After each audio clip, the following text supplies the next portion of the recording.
విద్యా ప్రవేశ్లో 13వ రోజు అనగా ఈరోజు 1వ తరగతి విద్యార్థులతో చేయించవలసినటువంటి కృత్యాలు.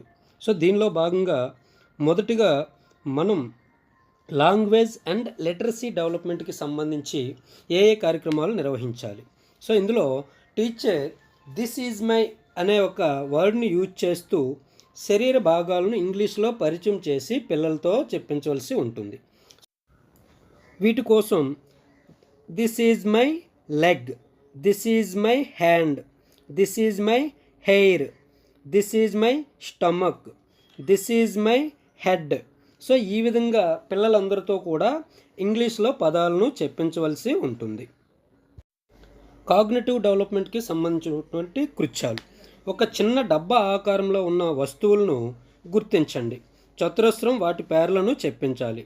ఆకారాన్ని పుస్తకంలో గీయించాలి. సో ఒక డబ్బా ఆకారంలో ఉన్నటువంటి ఏమైనా కొన్ని వస్తువులను సేకరించి వాటిని చతురస్రాకారం అని చెప్పి వాటి యొక్క పేర్లను గుర్తించమని చెప్పడం, అలానే ఆ ఆకారాన్ని పుస్తకంలో పిల్లల చేత గీయించవలసి ఉంటుంది. ఇది కాగ్నిటివ్ డెవలప్మెంట్కి సంబంధించినటువంటి కృత్యం.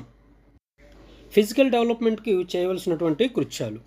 పిల్లల తలపై పుస్తకం లేదా ఒక గ్లాసు లేదా డస్టర్ పెట్టి అది పడకుండా కొంత దూరం పిల్లల్ని నడిపించాలి. సో ఇలాంటివి చేయించడం వల్ల పిల్లల్లో వాళ్ళ యొక్క తల బ్యాలెన్స్ చేసుకోవడం, చేతులు కాళ్ళను బ్యాలెన్స్ చేసుకునే డెవలప్మెంట్ అనేది డెవలప్ అవుతుంది. కాబట్టి విద్యార్థుల చేత తలపైన ఈ పుస్తకం లేదా గ్లాసు లేదా డస్టర్ను పెట్టి వాళ్ళని ఒక లైన్పై నడిపించడం ద్వారా పిల్లల్లో ఫిజికల్ డెవలప్మెంట్కి సంబంధించినటువంటి డెవలప్మెంట్ని మనం కల్పించవచ్చు.